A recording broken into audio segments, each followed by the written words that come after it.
Hi, everyone. Thank you for joining our Stratasys Carbon Fiber webinar series today. This is the first webinar in a two-part series. We're going to be starting in about 3 minutes.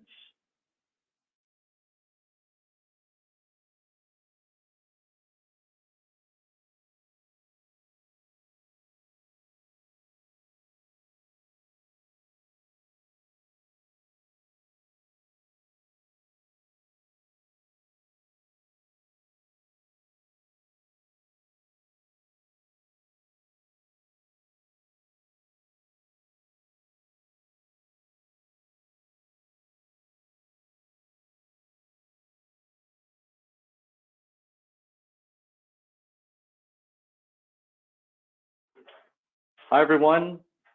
Thank you for joining. I see that we have a lot of people coming online.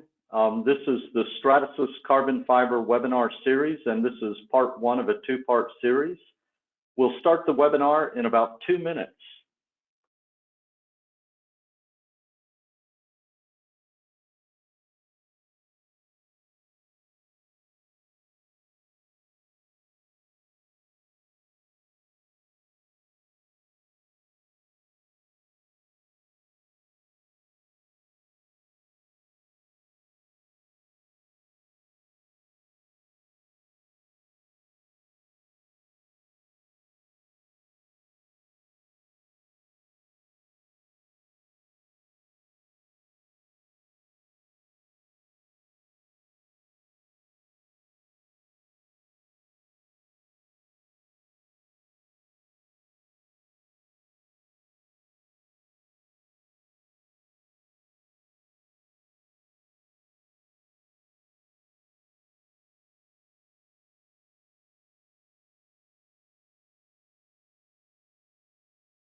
Hi, everyone, and thank you for joining. We still have a lot of people coming online. They're just ticking over as I speak.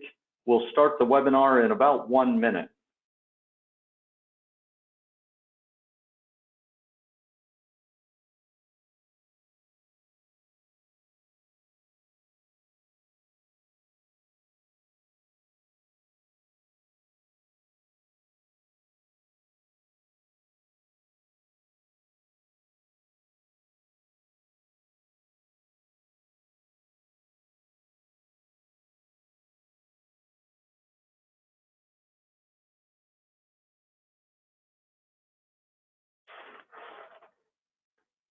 Hello, everyone. We still have a lot of people coming on, but we're going to go ahead and get started. The first couple of minutes here are really just introductions. And so let's go ahead and jump right in. On the next slide, you'll see, actually, this is the title of our webinar and who the presenters are. My name is Ben Darling. I'm the Senior Territory Manager for Stratasys and MakerBot in Australia, New Zealand. And our main speaker today is Fred Fisher, who I'll introduce in a lot more detail in just a moment. Today's webinar is around affordable carbon fiber for 3D printing, and we hope you enjoy the content. On the next slide, you'll see that we have our agenda here. So we're really going to cover the why, what, who, how, and what next of carbon fiber 3D printing. Hopefully covering off subjects that really answer in-depth questions while we do this deep dive. And look, today we have a giveaway that we're actually a couple of giveaways. We have a phone charger. We also have some water coolers or water bottles that we'll be giving away, and they're really easy to win. All you have to do is enter your question into the chat section of this GoToWebinar, and once your question is in, we select from those questions the 3 top questions. So question number 1 will win the phone charger that you see in the picture below. The next 2 questions will win a water bottle, a Stratasys water bottle, and of course we'll send these out to you at the break of the webinar. So just a house cleaning that I want to make sure everyone is aware of. I want you to know where to put your questions. I want to make sure that you have the best chance of winning a giveaway, one of our giveaways. So you can see that in this the user interface for GoToWebinar, there is a question section, and all you have to do is think of your best question and put it into that chat. At the end of the session, we'll get all of the questions and try to answer all of them that we can in the time allotted. So really put your mind to it and give us some really good, challenging questions. So just a minute, I promise only to take a moment. I'd like to introduce you to Stratasys. We are the largest 3D print manufacturer in the world. We have over 140,000 installations. And you can see that we are publicly traded on the NASDAQ Stock Exchange. In the next slide, you'll see that we have over 2,000 employees. And today, actually, we have two of those employees on the line, actually three of those employees on the line. There's myself, who is located in Melbourne. There's Fred Fisher, who is located in Hong Kong. We also have the coordinator, Lucy Lee, who is also located in Hong Kong. But note that we operate physically in 14 countries, but we're around the world and globally available through a very wide partner network of over 200 plus partners. If you can go to the next slide, our partner network is quite expansive, and four of those partners are represented today online. One is Ricoh in New Zealand. We have Alloys, who is located here in Melbourne, so not too far from me. We also have Objective 3D and ThingLab, all partners of MakerBot and/or Stratasys. Today, we are going to be focused primarily on the MakerBot range, but I just wanted to point out we have a long history in 3D print, going back plus 30 years. And of course, in 2013, we acquired MakerBot, which is going to be the primary focus. And in 2018, we delivered Method MakerBot to the industry. And that Method MakerBot, again, is going to be a big portion of our conversation today. But you can see Stratasys has a very long history here.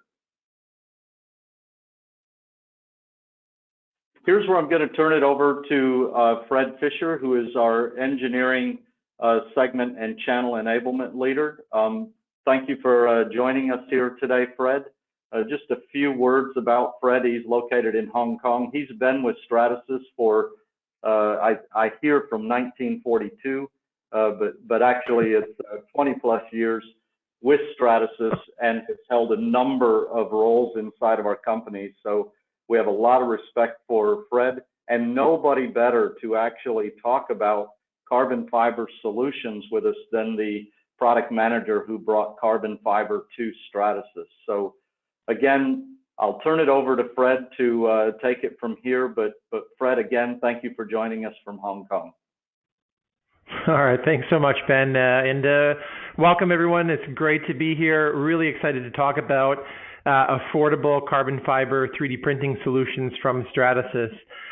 Most importantly, what we'll walk through, as Ben touched upon earlier in the presentation, is first give an overview and understanding of why our companies seeking carbon fiber in general, and specifically where 3D printing and carbon fiber marry up and meet each other. We'll really talk about where carbon fiber 3D printing solutions do and actually do not fit, so kind of help you understand your applications connect to the solution capability, and then really get into highlighting some of the customer success stories and extracting from those success stories what were the predominant benefits that those customers gained. I'll give you a hint. It's typically around making parts that are lighter, faster, better, and less expensive. That's the predominant benefits. And you'll see that carry throughout the presentation today.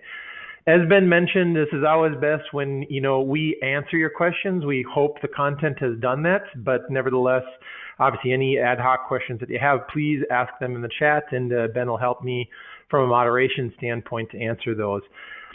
Last point before I get started, carbon fiber is by far a very hot part in the FFF and FDM marketplace, again, predominantly because of the both perceived but also real benefits that carbon fiber materials and solutions bring to you, the customers, whether you're a manufacturing engineer, a tooling engineer, a mechanical engineer, or an educator, or many other things on the line. It really can bring some big benefits. So let's jump into the content. And again, ask questions in the chat as we go, and we'll be happy to get to those. So classically, zooming out, what probably all of you understand, generally speaking, right, both in traditional and also there is a fitment here from a 3D printing standpoint, where is carbon fiber typically a best fit? And this is really around where people are looking to make parts, as I mentioned before, that are stronger. So carbon fiber solutions or carbon fiber plastics are typically, significantly stronger than the non-filled, right? So we're both traditionally and conventionally, carbon fiber, either filament or thread is woven into or compounded into the filament to make a composite part. This results in a part that is much stronger in comparison to the non-filled alternative, and in many instances where plastic parts can start to rival the strength of metal parts. Oftentimes aluminum being the traditional incumbent that we're replacing, but it can be others. Second is around stiffer, right? So, again, filled plastic parts obviously give a part that is substantially stiffer. So the flexural strength is substantially higher, again, in comparison to the non-filled plastic alternatives. So somewhere between 20% to 250% stronger. This really is a result of how much stronger and how much stiffer the plastic part is, the filled plastic part, is in comparison to the non-filled, is really a function of how much carbon fiber is embedded inside of the part itself. And last then, obviously the combination of these two things enable companies and enable teams of people to make parts that are lighter, whether that's a tool, whether that's a part on a particular product or a vehicle. So these are the benefits. We generally see these parts in performance automotive, in aerospace, and in the sporting good industry, where the combination of these three things are needed. This is both conventionally and via 3D printing. So where 3D printing meets carbon fiber really can be in three different ways. In other words, three different ways a user can leverage 3D printing to get a carbon fiber part. Today, we'll predominantly talk about the first, which is directly printing a composite part. So this is taking a filament of plastic that has carbon fiber compounded into it and printing a part in the technology we'll talk about today, largely around FDM technologies, to build a part in thermoplastic material, layer by layer, and the end result out of the printer is a carbon fiber part. Generally speaking, in comparison to the three applications we'll talk about, this is the easiest path to get a part, right? Because you take your CAD or your STL file, print it in the system, remove supports, and you use your part. Pretty straightforward. And there, of course, are inherent advantages like we talked about before. Now, technically, 3D printing can be used as an indirect, right? So again, we'll focus today largely on the direct printing of parts, but just for edification's sakes and just for clarification, if the mechanical properties of a part directly out of the 3D printer are not strong enough or significant enough, there is an alternative way to get to the end part, which is to print the layup tool itself. So it's like the green part that you see on the screen here. This is a 3D printed part that has been painted or post-processed to have a nice smooth surface finish. And then you can go through a conventional layup process to get a traditional 3D printed a conventional composite part laid up on this. Here again, it's a few more steps, but the end result or the benefit is, the end result is a composite part that is no different than the conventional way of creating a layup tool. But oftentimes the process to get that layup tool, again, saves the company a significant time oftentimes also significant costs in comparison to the conventional way to get the parts. And last and not least is really a kind of a really clever way to use the Stratasys either soluble supports, or we actually have for our Fortis product line some materials that are specifically targeted to make what are called sacrificial tools. And here, basically what happens is the process is the 3D printed core or sacrificial tool is created. That's the part that you see I'm circling on the left-hand side. The end user then would wrap that in a carbon fiber layup, cure it, and then wash out the support or the sacrificial core structure. And the end result is a typically very complex shaped hollow part that is is laid up in a single layup, which results in a part that is substantially stronger because it's a single layup, and oftentimes enables more complex shapes to be made than the conventional ways of making these parts. So just a really quick overview of how 3D printing can be used. Again, today we're largely going to focus on the first, which is directly 3D printing the part. But once again, just in kind of wrapping, if you do need parts that have higher performance, we can help with kind of the indirect process to get to the conventional part. Now, as Ben alluded, Stratasys has a very broad product portfolio. Technically, today we represent 5 different technologies. The technology that is most relevant is actually the one that we innovated and brought to market over 30 years ago, the FDM technology.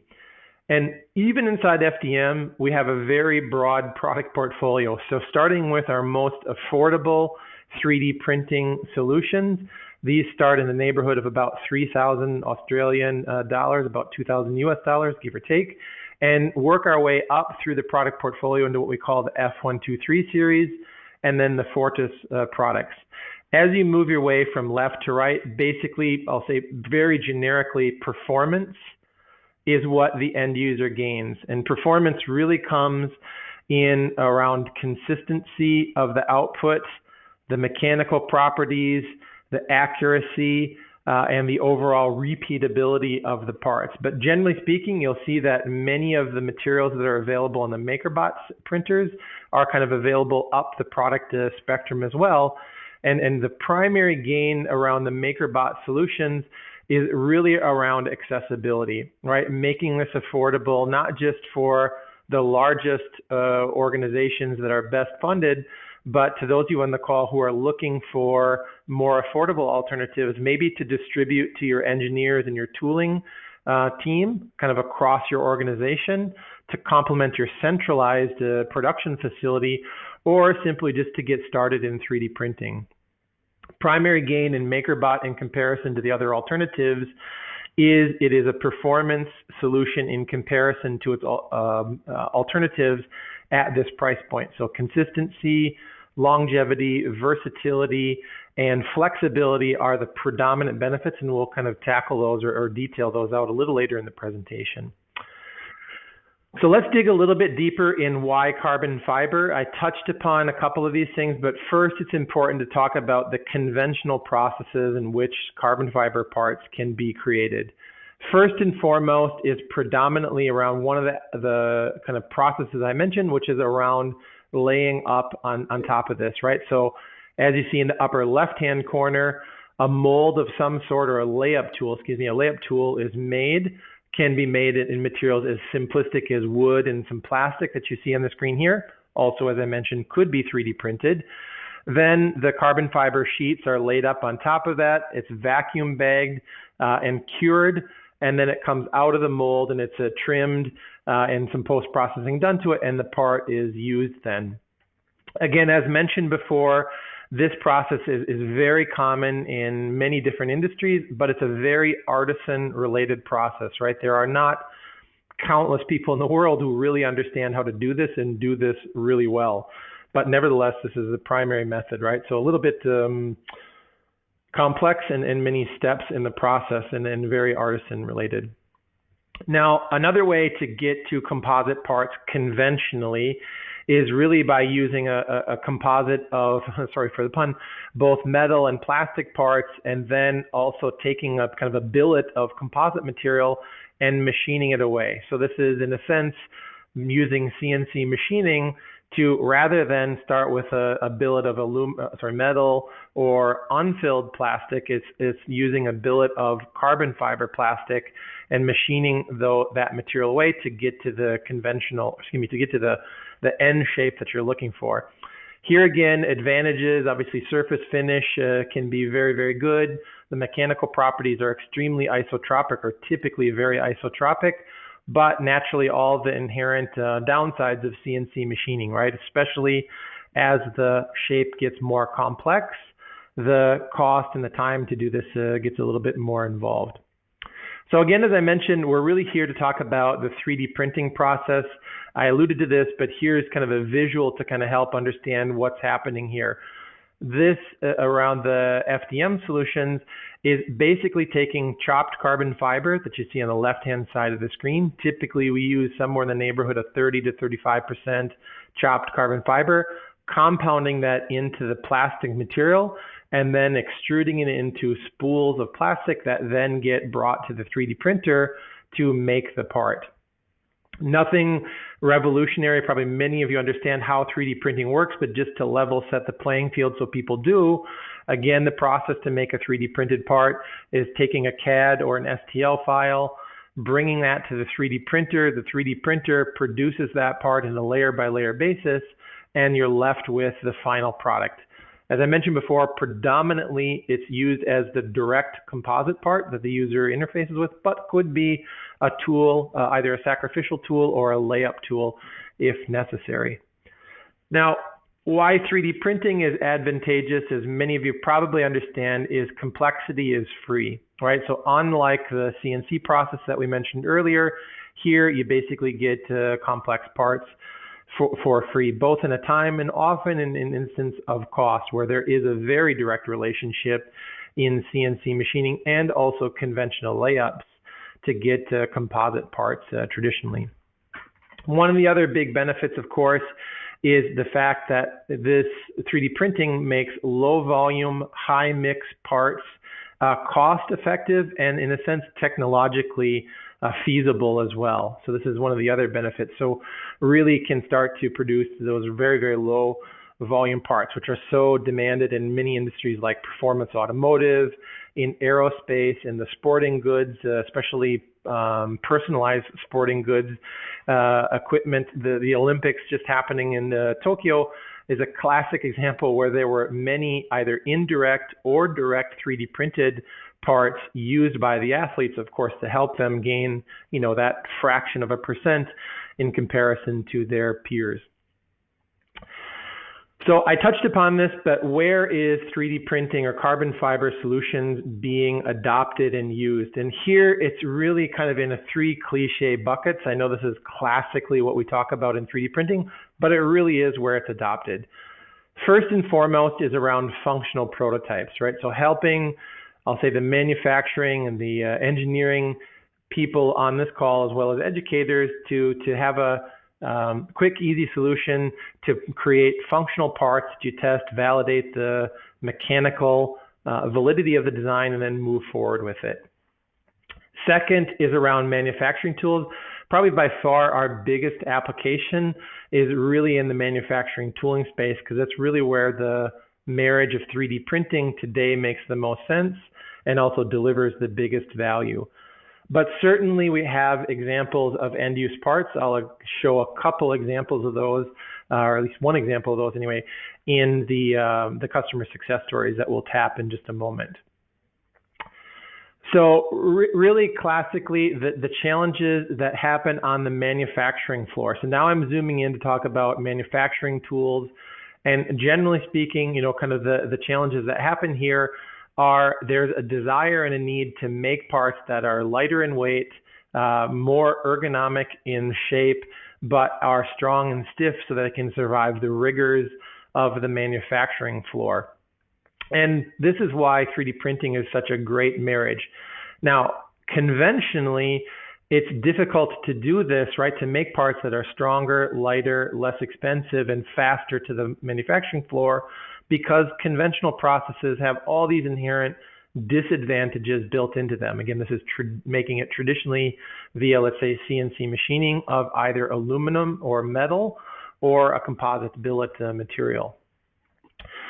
So as we alluded to before, the primary benefits for carbon fiber solutions really revolve around these four things. First is about getting parts faster, whether that's a prototype, whether it's a conventional tool, or an end-use part. So typically, most parts that fit inside 3D printers today, FDM 3D printers anyway, are typically delivered the next day. It can be bigger than that and it can be longer print times, but generally speaking, start the part at night, get the part in the next morning, generally speaking. An example of a customer that's doing that is Thule. They're a sporting goods company. They make racks for, let's say, kayaks, bicycles, and other kind of storage equipment that would go on the roof of a vehicle, amongst other things.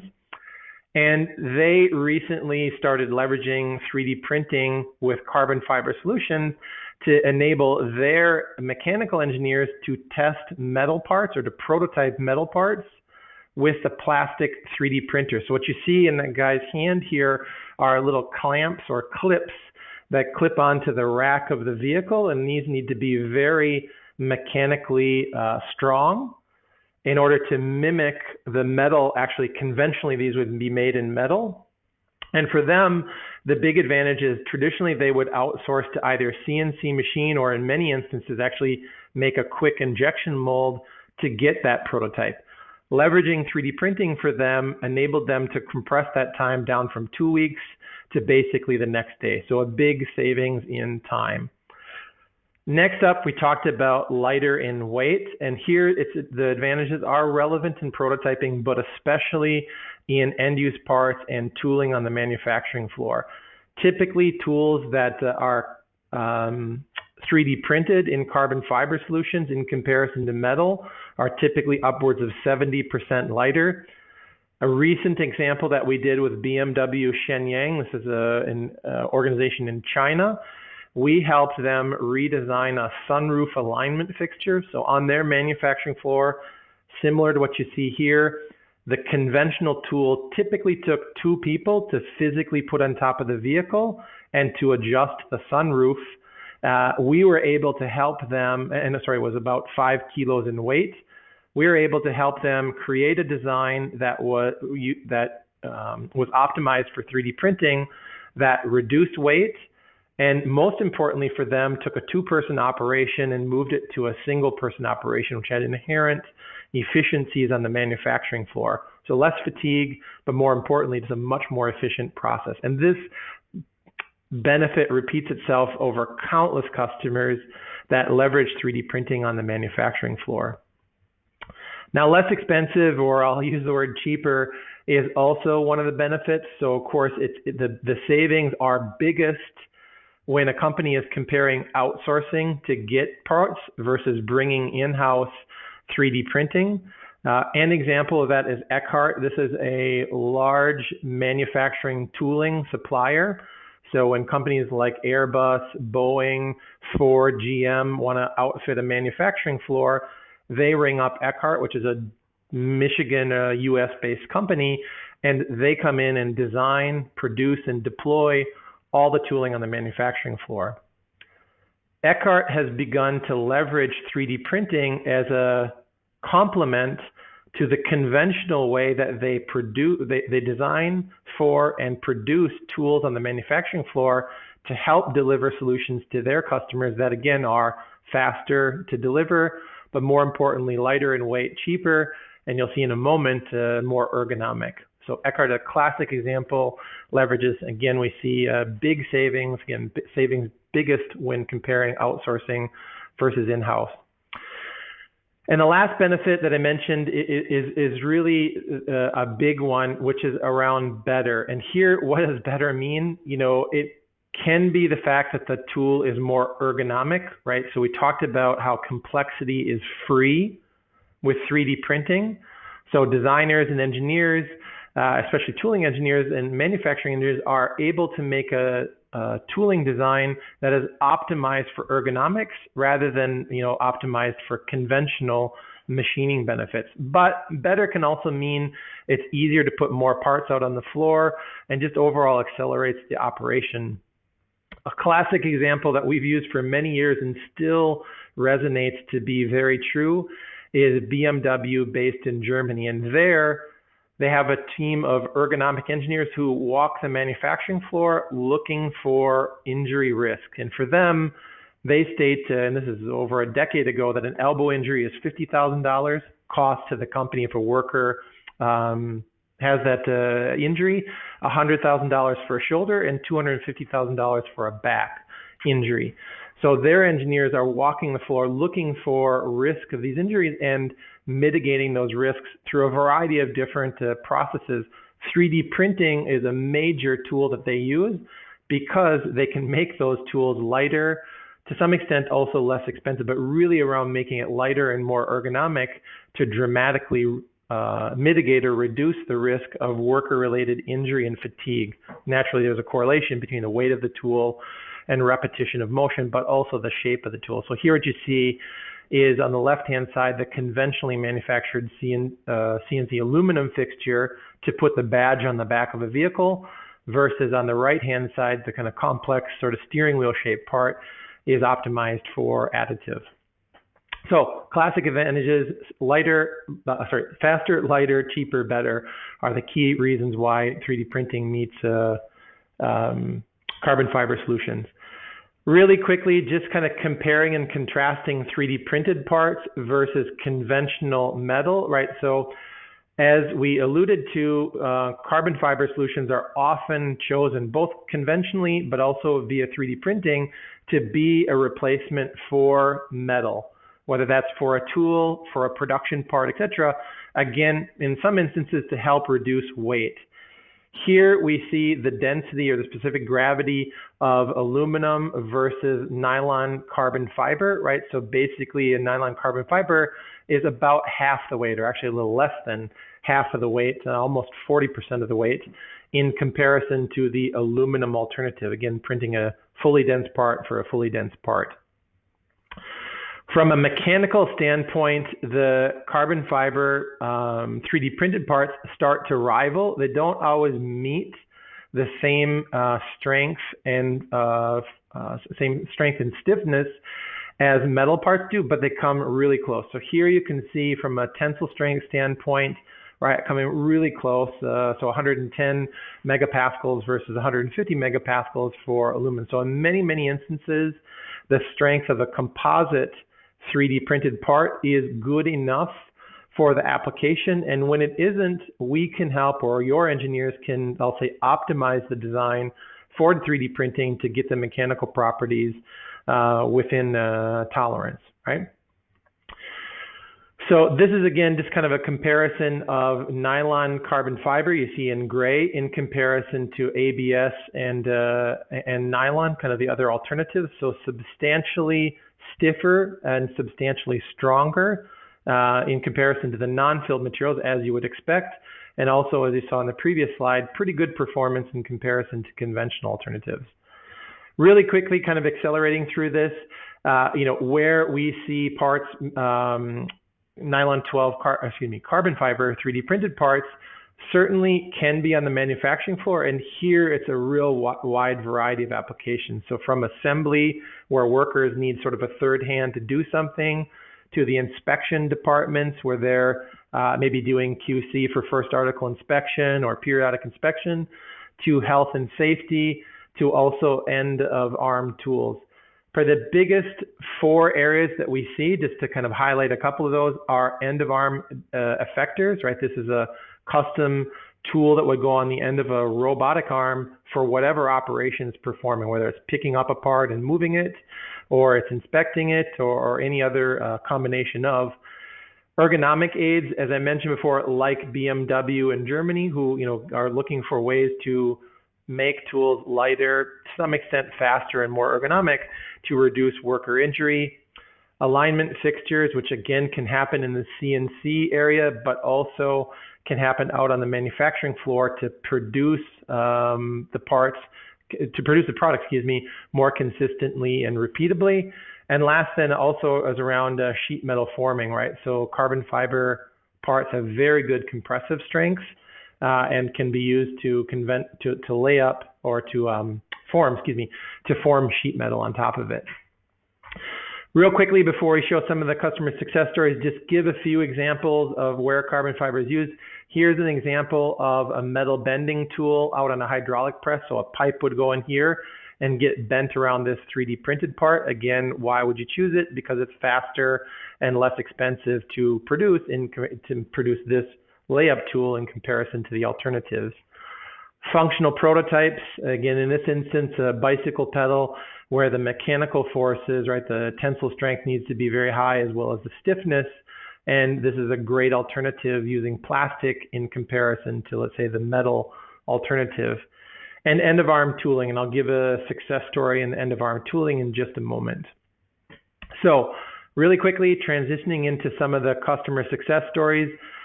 Basically, it's a really broad set of markets where nylon 12 carbon fiber is adopted today.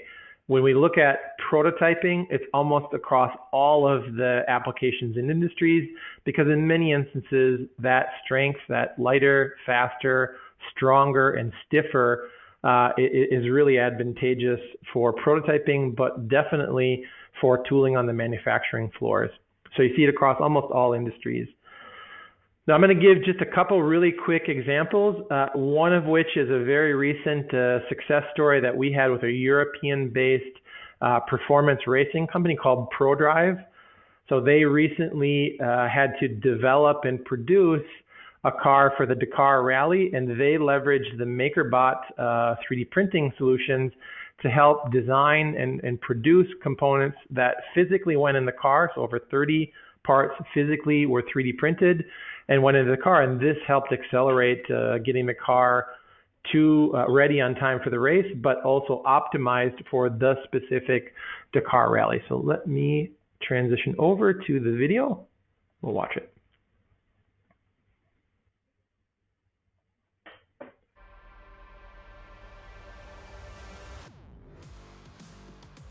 My name is Paul Doe. I'm the Chief Engineer on the chassis side of the motorsport projects at ProDrive.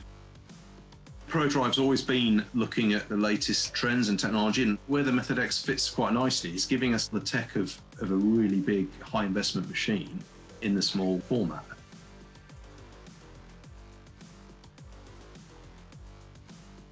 The Method X is such a small footprint for what it can do. It's the ease and the speed, and then you can print on demand, but also printing the soluble support material as well has sort of enabled us to do new things, I would say.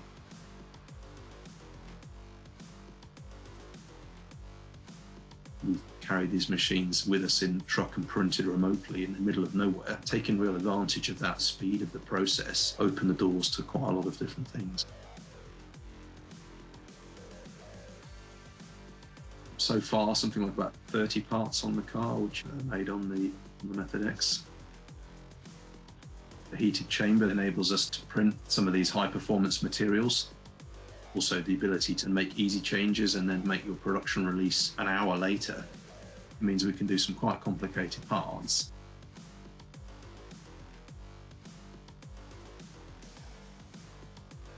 We have 2 fire suppression systems on the car. What we have is a nice, quite sculpted support system for this nozzle, and it takes no time to make and is probably the cheapest way of making it.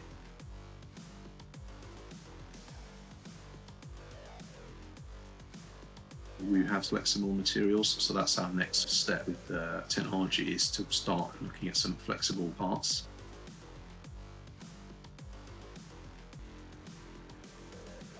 We're trying to support not only the BRX program, but also all the Aston Martin racing programs. So lighten that load by being able to print on demand is going to be part of the future for us, that's for sure. Dakar is just the first step.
So let's take a look at the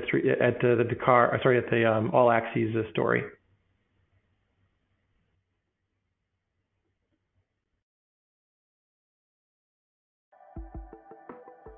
We have these $1 million machines that are out there on the production floor, and right next to these machines we have a MakerBot Method 3D printer that was about $6,000, and it's that $6,000 machine that is able to keep a $1 million machine running through automation. My name is Gary Kuzman, and I am the owner of All Axis Machining and All Axis Robotics, located in Dallas, Texas. We are a facility that makes custom parts for customers around the world in aerospace, defense, and commercial applications. For all owners, including myself, automation is a key to being productive and also profitable. You have to be both. And with the implementation of the automation we have in our shop, I'm actually able to reduce our hourly costs significantly to be competitive with other companies that outsource their products to be made overseas. With the MakerBot Method 3D printer, we were up and running in about 1 to 2 days, and that's the simplicity of the operation. My name is Dave Burkowski, and I'm the General Manager of All Axis Robotics. So we require dimensional accuracy in order to be able to, let's say, build an end effector that's going to fit on the end of the robot. So we need precision within 0.004 of an inch. And we are incredibly satisfied with the MakerBot Method actual output from that location perspective. We have a high precision CMM to measure our MakerBot parts to make sure that the holes that we place into this part are within tolerances that we need. And lo and behold, we are very happy. So my name is Christian Almendarez. I am an engineering manager here at All Axis Machining. In a high mix, low volume shop like ours, it's having a MakerBot method has enabled us to be able to meet the wide variations of parts that we have. It's just the end effector for the robot it's a 3D printed sander. You have the 2 surfaces for 2 different grits, and then an attachment for a vacuum hose on there. So this sits on the robot, and the robot will go through and sand and vacuum at the same time. If I wanted to machine this, taking into consideration the tool cost, the time to program, and the time to set up the machine and run it, I'm looking at $3,000, $9,000. If I wanted to 3D print this with the MakerBot method, it costs us maybe $5 to $10.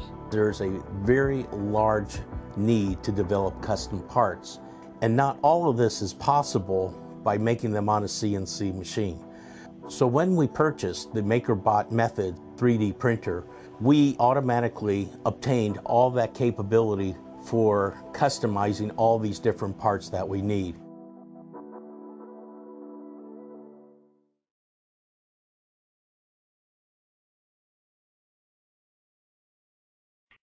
All right, so again, a great success story of 3D printers deployed out on the manufacturing floor. Again, you kind of heard in their own words, basically back to the lighter, better, faster, less expensive, right? So big savings, especially for them in terms of cost, right? The dollar values they're referring to were US dollars. So again, about $100 using 3D printing, in comparison, a few thousand, almost 4,000 US dollars using the conventional process. So it really helps them put more parts out on the manufacturing floor to help keep their manufacturing operation running smoother and more efficiently. So really quickly, just to kind of recap some of the solutions, right? So if you are interested in using carbon fiber 3D printing solutions, as I mentioned before, we have solutions that span up and down our product portfolio, right? So across the entire FDM product portfolio. Looking specifically at MakerBot, while there are a number of materials, the 2 primary materials that are typically used are nylon 12 carbon fiber and nylon carbon fiber. In the F123 series, we have ABS carbon fiber 10. It's a new material we launched very recently in 2020. By the way, very much exceeding our pretty optimistic expectations. So a great material, technically, as nylon 12 carbon fiber is.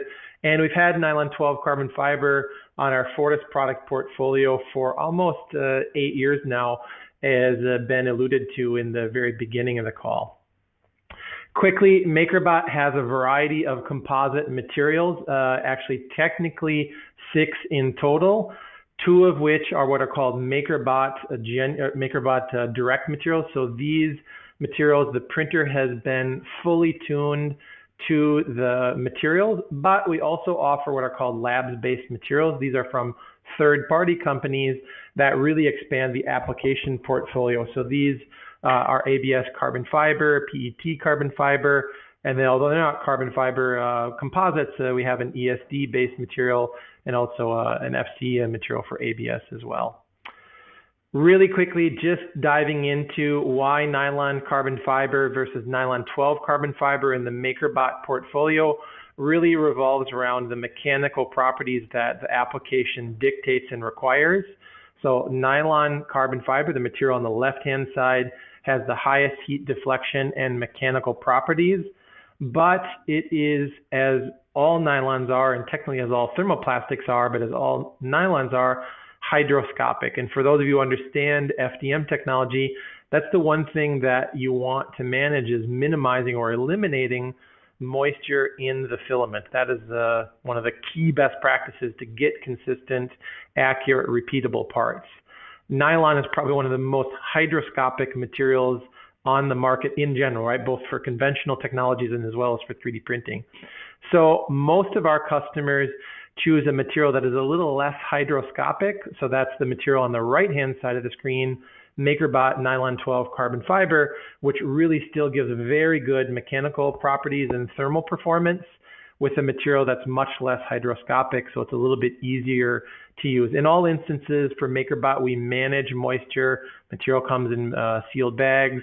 The printer itself is sealed to prevent exposure to moisture, etc. But nevertheless, it's the easiest solution that we have is the one on the right-hand side. Really quickly, talking about method, why do companies choose method in comparison to the alternative? In a nutshell, it's about performance. So we've leveraged 30 years worth of FDM understanding from the Stratasys team and co-developed with the MakerBot team the method chassis. So all of the core components, specifically the heated build chamber and the print head, are best in class in terms of the design and then the associated performance.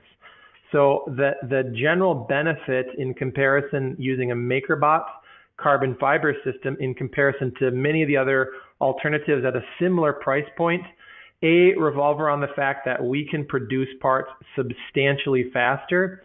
Again, depends on the technology, depends on the layer thickness, etc. But many of the other carbon fiber solutions in the marketplace print very, very small layers because they're not managing the envelope temperature and they're trying to minimize corrosion. We manage the envelope temperature so we can build thicker parts, thus build parts faster. Secondly is around lower cost, right? The total cost of operation for MakerBot is very comparable and in many instances lower in comparison to the other FFF alternatives in the marketplace. Consistency is a key, right? One of the results of all of those components, industrial grade components that we talked about, is the fact that you get a consistent part from the 3D printer, the Method 3D printer, as well as the Stratasys printers routinely. And last and definitely not least is about versatility. Our carbon fiber enabled 3D printers from MakerBot and also in the Stratasys portfolio also can leverage many other materials, actually technically up to 25 different materials. So the application spectrum that can be solved with a single 3D printer doesn't just revolve around carbon fiber parts, but you can make flexible parts, ABS parts, PLA parts, if it's a low priced part or cost part that you're looking for. So a very wide portfolio of materials enables a broad spectrum of applications. So that's carbon fiber solutions, kind of where it fits, to whom it fits, why it's used in a nutshell. So I'll pause here and open the floor back up to Ben for any other questions that may have come in from the attendees. Hey, Fred. Thanks. That was really great information. Thank you for your time today. Just very quickly, before we get into the questions, if you'd like to sign up for our next 3D print webinar around carbon fiber, all you have to do is scan the QR code, and then you're off and running for the registration. In addition to that, if you want to reach out to Stratasys directly, my QR code is at the bottom, and feel free to email me directly if you like. So going into the questions, Fred, we had a lot of questions, and they're still coming in. So really good questions as well. I can see these prizes going out the door pretty quickly. The first one is, how much does the final part flex in carbon fiber compared to strong PEC? And what they're talking about is actually our Antero material. Also, can the part be treated to make the part even stronger? Well, good questions. So first, the cliche answer is it depends. And in this instance, I know I personally hate getting the answer, but I'll give it in this instance. But it does depend on the geometry. So the thinner the geometry, the more we're going to see a comparative benefit of the carbon fiber parts versus the PEC stiff alternative, but very geometry dependent. The easiest way for us, if you have a part and you want to understand it for your specific geometry, we can actually give you I'll say a much more accurate answer. So, but in general, thinner the part, bigger the advantage in carbon fiber. The thicker the part, at some point the differences go away, right? Because just a conventional, a non-filled PEC part is also inherently stiff as the part gets thicker. Yeah. So what was the second part of the question, Ben? The second part was, can the part be treated to make the part stronger? Yeah, good point. Yeah, so it's a great question. So we do have post-processing techniques, right? So there are epoxies and other materials that you can infill the part with. So you could make a MakerBot part intentionally sparse and infill it with epoxies or other materials to increase the stiffness. I'd say it's a really advanced, but nevertheless a possible way to make a part and to make the mechanical, maybe in some cases thermal properties of the post-processed part even higher than the part directly out of the system. So short answer is yes, predominantly infilling with either epoxies. In some cases you can use cyanoacrylate or super glue, but it's not as sophisticated of a solution as epoxies. And we can help you with those specific techniques, right? So our tech team can help with that. But great question, by the way. Yeah, really, really good. There's another one that comes in, and it's more around the environment that the printer sets in. It says, I'm concerned with potential health risks from breathing in fumes from FDM. Excellent. Well, great. So first of all, very good question. We have kind of two responses to this. First, MakerBot has done, specific to the MakerBot product line, testing on the printer running with standard material, so PLA and PVA, PLA the model material, PVA the support material, and passed what's called the Green Guard certification. Now, what is Green Guard? Basically, Green Guard in a nutshell is a certification that was created for two-dimensional printers to prove that they can sit in an office like this next to a user and there's no harmful volatile organic compounds or ultrafine particles. We have data to show that the standard printer is indeed, standard MakerBot printer is quote unquote safe.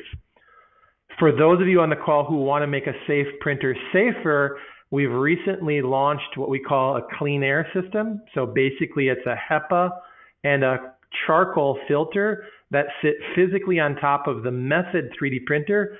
So it pulls the air, the exhaust air from the printer through those filters and then out into the ambient air. Our test data says that we filter out 99% of ultrafine particles and about 85% of volatile organic compounds. It's by far the best in class clean air system. So for the environmentally conscientious of you, it's by far the best solution on the marketplace. And again, it's really about making a safe printer safer. But great question. Yes, absolutely, and thanks for that. So you called that Green Guard certification, correct? Yep, exactly. The next question is really more of a general question. It says, can you tell me if MakerBot is open source? Mm-hmm. Yeah, perfect. So I touched upon MakerBot. Versatility is flexibility is one of the key benefits. What do I mean by flexibility? Is with MakerBot, you can choose from 20 materials that we, the MakerBot team, have tuned the printer to. That gives kind of the best consistency and performance. For those customers on the call who want, let's say, a more affordable solution, right? You're maybe a price or the cost per part is the most concern, then we do have what we call a labs extruder. And this enables an end user to run any material that, the liquefier temperature can melt and the diameter is correct. Our diameter, like many other FDM systems, is 1.75 millimeters in diameter filament. So short answer is it's bimodal in the sense that you can use genuine MakerBot materials for best performance and also use the printers for open source materials to, again, open a broader spectrum of materials or help those very, very cost per part conscious customers. So it can be both. Really, really good. And then the next one, really comparing carbon fiber 3D printing to the typical process. The question is, when printing in carbon fiber, is there a variation in mechanical properties compared to the hand layout process? Sure. The short answer is yes, right? Now, one of the fundamentals that happens in most 3D printing technologies is we're printing apart layer by layer by layer. The carbon fiber, whether you're laying carbon fiber beads on top of each layer, or like we do, we compound the carbon fiber into the filament, the mechanical properties are highest in XY, or basically you benefit from the carbon fiber mechanical properties in the XY plane, but you get nominal material properties in the Z plane. And that's just inherent to at least all FDM 3D printing technology. It's not unique to MakerBot. It's true across all FDM solutions. So the key consideration is understanding how to orient the part when you print it so that you maximize the strength in the XY plane, as you need the physical part to have the strength, and understand that.